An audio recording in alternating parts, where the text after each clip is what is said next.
Hey guys, this is Frozen Wish Tears here, and welcome back to another movie review. And today, I'm going to be doing a review on Transformers 1. So, Transformers 1 is the latest film in the Transformers franchise, but it's not connected to the Michael Bay Transformers films, but rather is a standalone Transformers flick and is directed by Josh Cooley, same director as Toy Story 4, well, do I need to say what I thought about it again? I'll talk about Toy Story 4 later on in the review. And it stars Chris Hemsworth, Brian Tyree Henry, Scarlett Johansson, Keegan Michael Key, Steve Buscemi, Lawrence Fishburne, John Hamm, Vanessa Liguri, John Bailey, etc. And so the film tells the story of Optimus and Megatron, aka Orion Pax and B16, who went from being friends to enemies, to like sworn enemies. But as for like a further explanation on what the story is actually about, it's about Orion Pax and B16, the original names of Optimus and Megatron, who work as miners for Sentinel Prime. And miners are basically the Transformers, the Autobots who don't have the transformations, the vehicle transformations that other Autobots have. So that's what they do. Yes, and while the Autobots work as miners, those Autobots, Sentinel Prime was on a mission to search for the matrix of leadership, but then reveals that he did not get to find it. Yeah. But Orion and B16 want to prove to the others that they are not just minors, but they are more, and they deserve to be equal to the other Autobots with higher power or authority. So Orion and B16 alongside B127, aka Bumblebee, and Elita, who I believe is a new Autobot. They team up to go to the surface to find the matrix of leadership themselves, only to discover the truth that Sentinel Prime actually betrayed the Iacom, which Iacom is basically the city, the main city that the Autobots live in inside of Cybertron. And so yeah, so as B16, well, now I'll call it Megatron.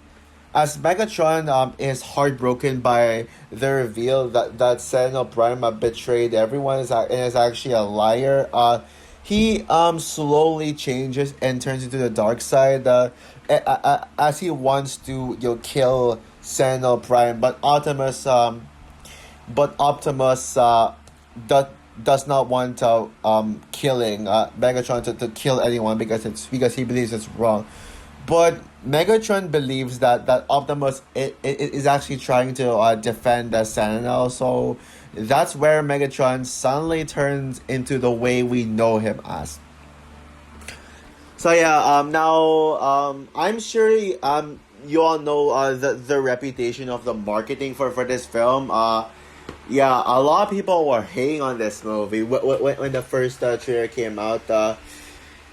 Yeah, and to be fair, I was also one of those people who was not looking forward to this film at all because of that first trailer. Now, I'm not. It's not like I'm a Transformers fan or anything. I'm not really like that big into Transformers. But I will say that the main reason why I am not a Transformers fan is because I did not grow up with the original cartoon, and when I tried to watch it when I was little, I could not get into it. I'm talking about like the G1 cartoon.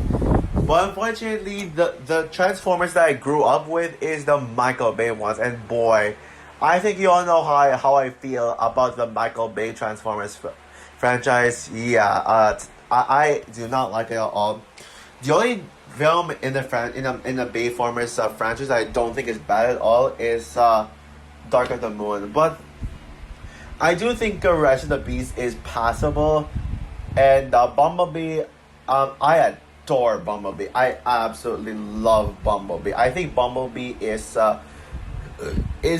by far and away the best Transformers movie period. But I admit that I mainly praise it as a Haley Steinfeld simp more than a Transformers fan. But even as a Transformers fan, Bumblebee was a breath of fresh air and a love letter to the Transformers franchise, showing what the franchise can be capable of if it's good.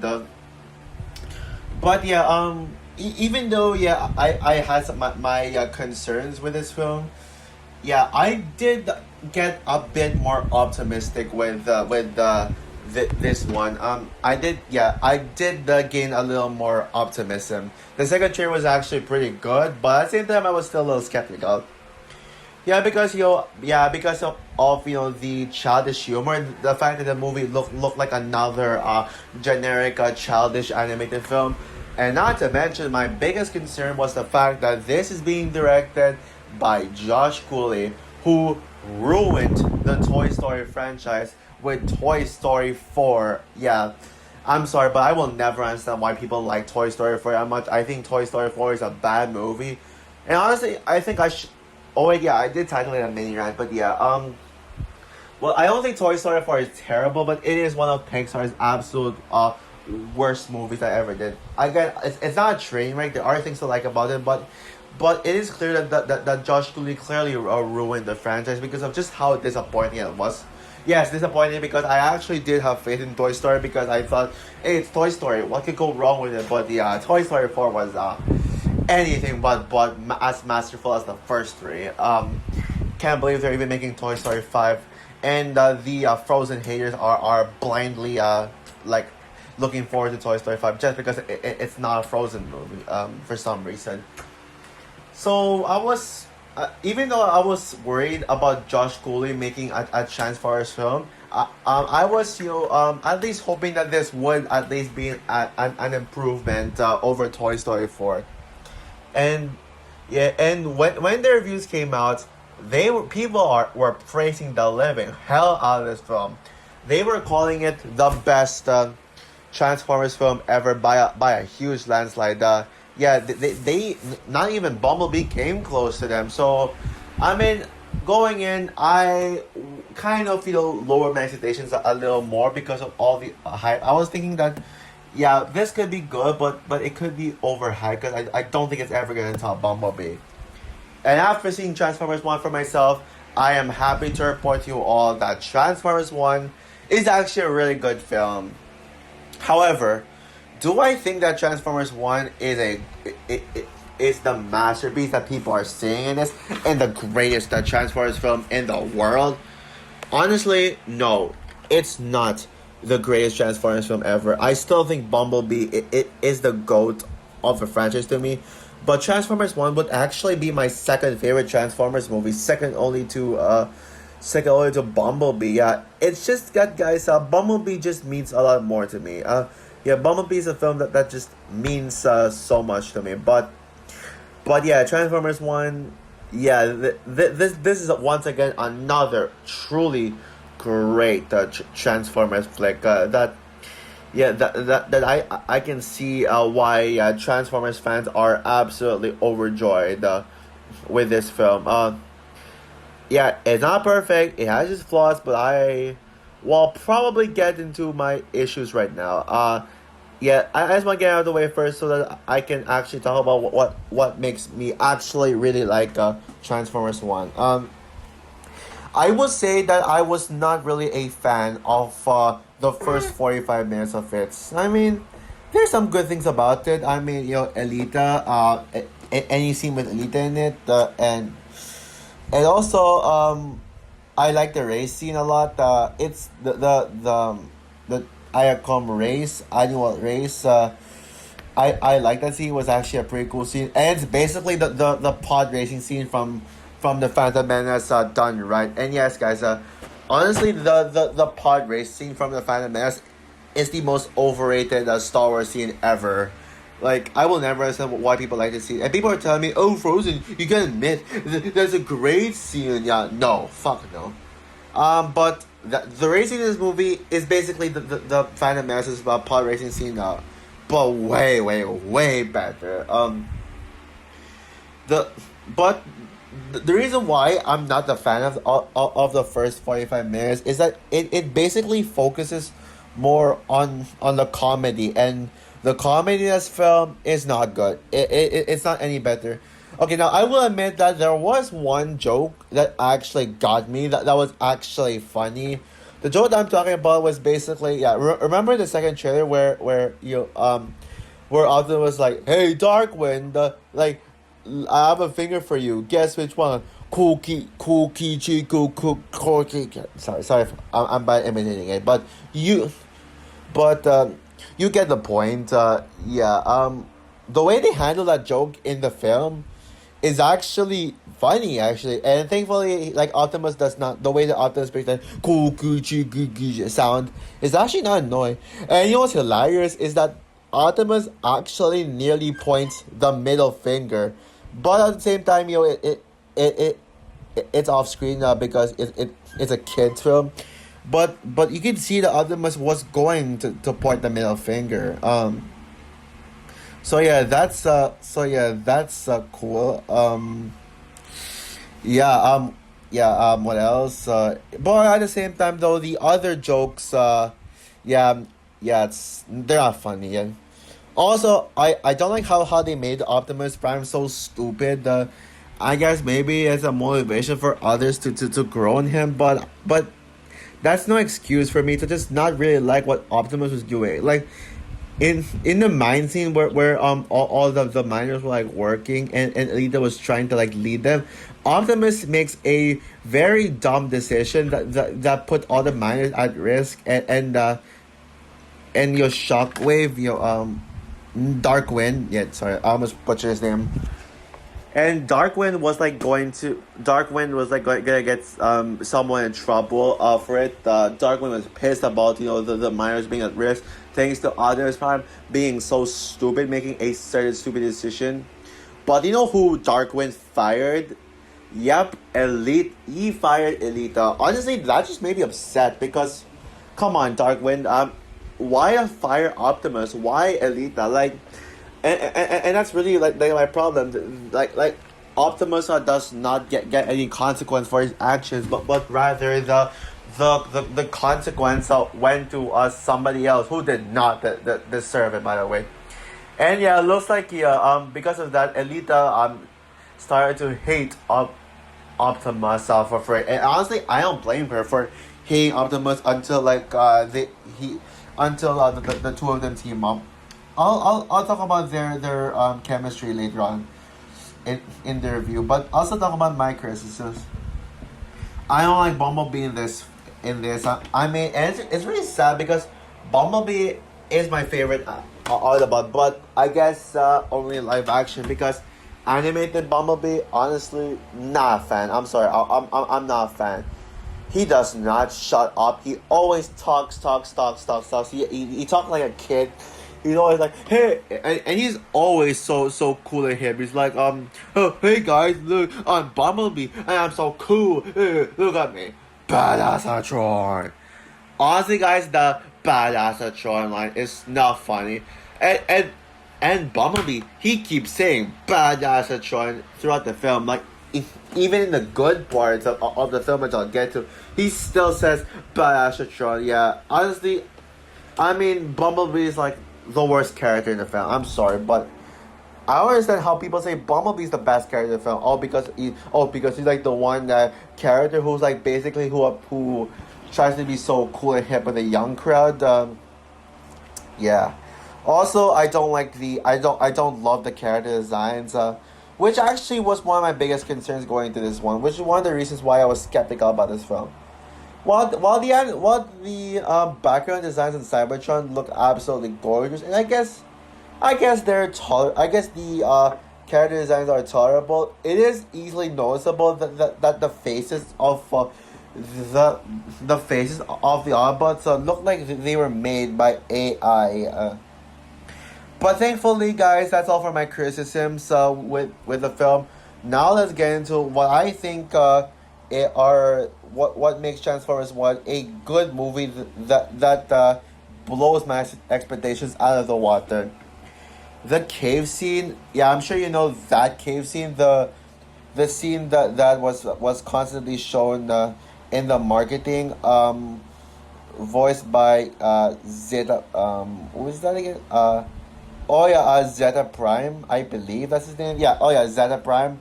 Where basically they resurrect Zeta Prime, and then Zeta Prime like shows them the backstory of, shows a flashback of Sentinel and his true nature. That was where the film actually got its shit together and became a truly great film. Yeah, yeah, went from a mid movie in the first 5 minutes to just a great, second and third act. The quality started to get better and better, up to the point where the third act was just so damn good. Yeah, I love the third act, but I'll get into the third act later. It was somewhat dark and mature in the second half of the film, and I would say that it features some of the best action scenes in the franchise yet. Okay, well, I will admit that none of the action scenes in this film tops the opening fight in Bumblebee. I think the opening fight still remains it, but the reason why I think this film has the best action scenes in the franchise is because it has more actions. Bumblebee isn't quite really an action driven film, so I wouldn't really call the action scenes the highlight of Bumblebee. It's the characters, particularly Haley Steinfeld, Charlie Watson. That's the highlight of Bumblebee. But this one, the action scenes, they go hard. They're not just a typical action fluff that I see animated films where they play it so safe to make it feel like to make it feel appealing to the kiddies. No, the action scenes in this are absolutely intense. And they feel like action scenes you'd expect from a live action superhero flick, and I gotta say they're better than all of the action scenes in the Bayformers franchise for sure, as well as the action scenes in Rise of the Beast. And yeah, and especially Optimus versus Megatron. The Optimus versus Megatron action scene. That is the best like duel between the two. Yeah, it is so it is so heartbreaking to see them like go from just good friends to just sworn enemies, and their fight goes hard, especially with Optimus like blowing the torch. That was badass. Oh, and especially when Elita like kicks ass too. I'll talk about Elita in a bit.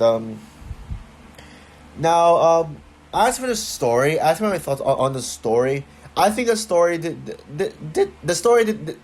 a good job at showcasing the beginning of Cybertron's war and how Optimus and Megatron became sworn enemies, and how pretty much the war started, all thanks to Sentinel lying, manipulating, and betraying Iacom. But however, however, to those people who criticize Bumblebee for being way too similar to the Iron Giant, Transformers One isn't any more original. I don't know how people are fine with Transformers One having a familiar story. Yet some people would hate on Bumblebee. Some people hate on Bumblebee just because it has a familiar story. Well, Transformers One isn't anymore. It's not like Transformers One is more original, because Transformers One does have familiarities with other films, particularly The Prince of Egypt and Star Wars: Revenge of the Sith. Mostly The Prince of Egypt. The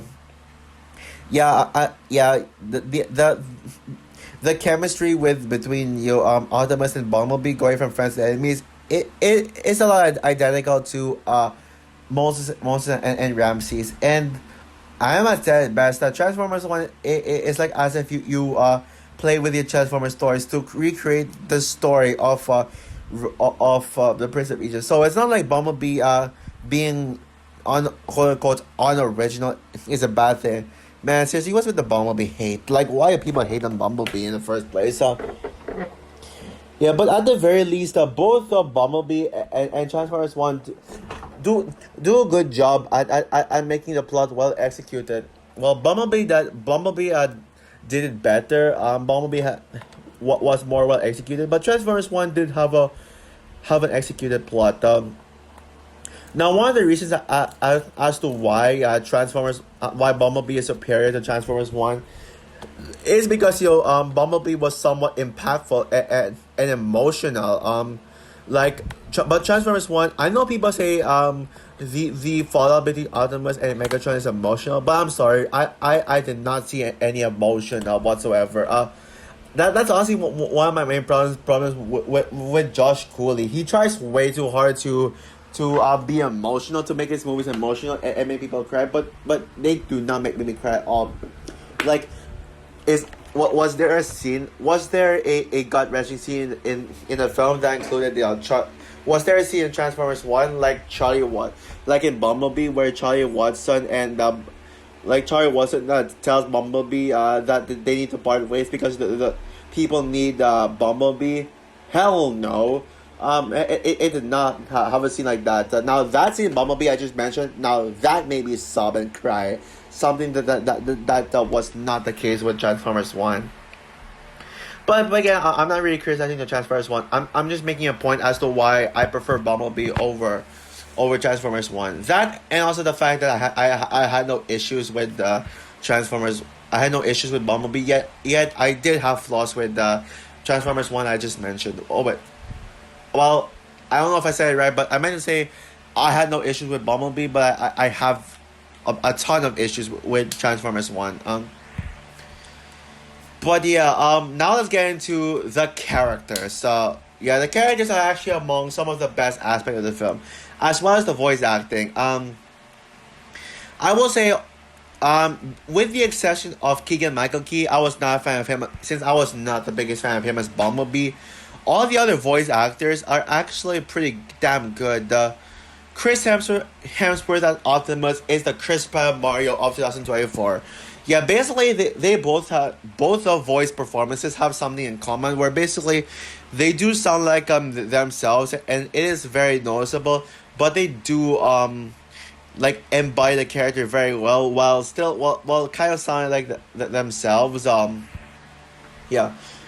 Brian Tyree Henry gives his best performance as Megatron, and Megatron is one of the best characters in the film. I gotta say, oh yeah, I did love Optimus too, and his leadership, especially his speech at the end. Even though I prefer Optimus's speech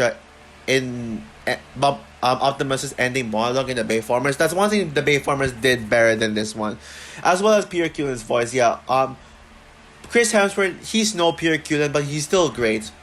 But yeah, I think Megatron is just a great character. I mean, since the film is about how Megatron turned into the dark side, how Megatron became evil, they really went hard on Megatron's character. Because you somewhat understand why he is evil, and somewhat feel a bit of sympathy for him. I actually did feel bad for Megatron because Megatron isn't just some one-note evil villain, which was a problem with him in the Michael Bay Transformers films. He actually has a reason to be it. The reason why Megatron became evil is because of how Sentinel's betrayal broke him, and even if he so much so that he wanted to kill Sentinel, even though Optimus did not want Megatron to do it. Megatron believed that Optimus was trying to defend Sentinel, which is why Optimus told Megatron to not kill Sentinel. And yeah, so it's basically a lot like Anakin Skywalker's transformation, but still well executed. Even though Revenge of the Sith did better in my opinion. And speaking of Sentinel Prime, oh boy, Sentinel Prime is so.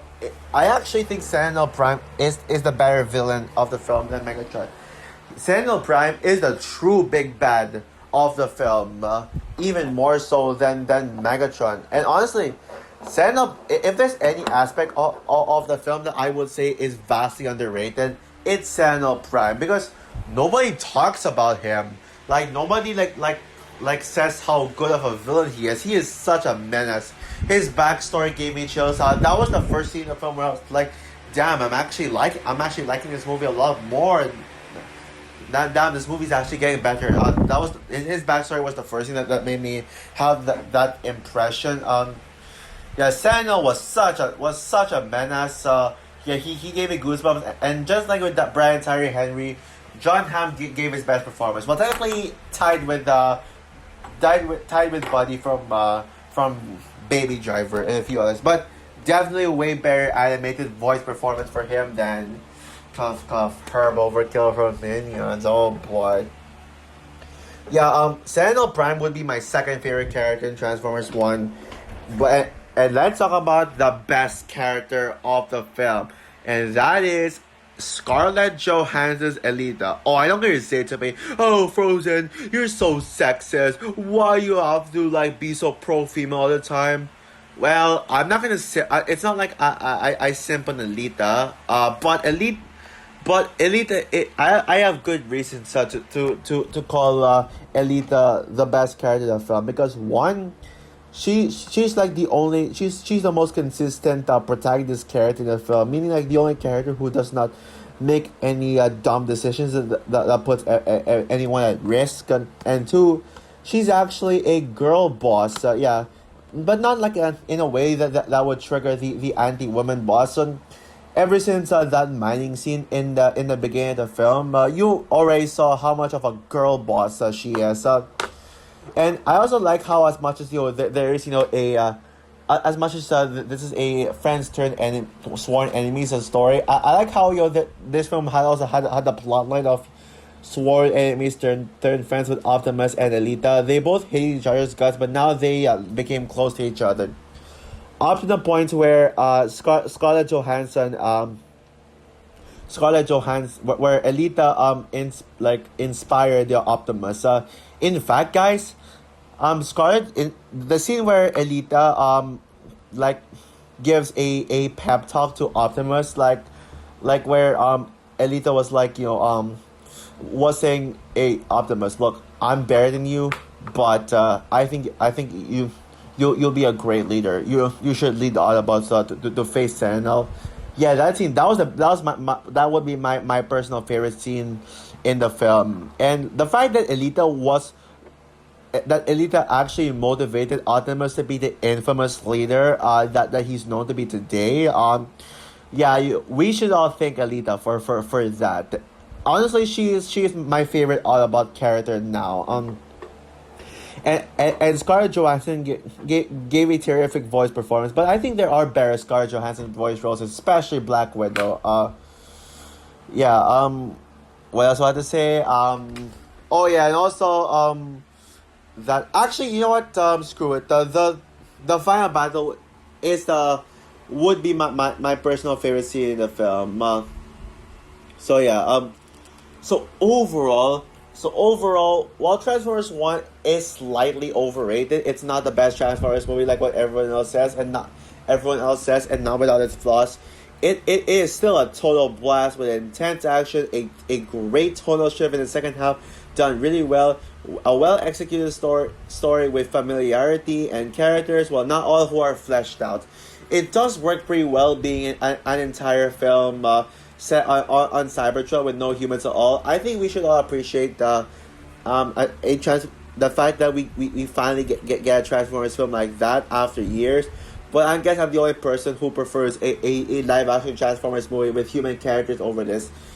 And the post credit scenes part, specifically the second post credit scene, showcases a setup for a sequel, a sequel that's going to be bigger and better than this. Yeah, we need a Transformers 2 because I gotta say, I won't say what happens in the post credit scene, but I'll just say it's going to make Transformers 2 epic, and it could quite possibly be even better than this. So yeah. So with that said, guys, I'm going to give Transformers 1 4 stars out of 5. Great film. I'd say it's a low 4 out of 5. Like it could have gotten 3.5, but I decided to end up giving it a 4 out of 5 because of just how much fun I had with this film. And yeah, it is certainly one of the biggest surprises of the year. Not the biggest surprise of the year. I would say there are a few other films that surprised me more this year, like Longlegs, and even I'd say even Inside Out 2 was even much more of a surprise than this because as much as I was hyped for anticipating Inside Out 2, I did not expect it to be to be one of my favorite films of all time. And yes, guys, Inside Out 2 is my favorite film of the year nowadays. So on reflection, yeah. So yeah, that's all for my review of Transformers One. What are your thoughts on the film?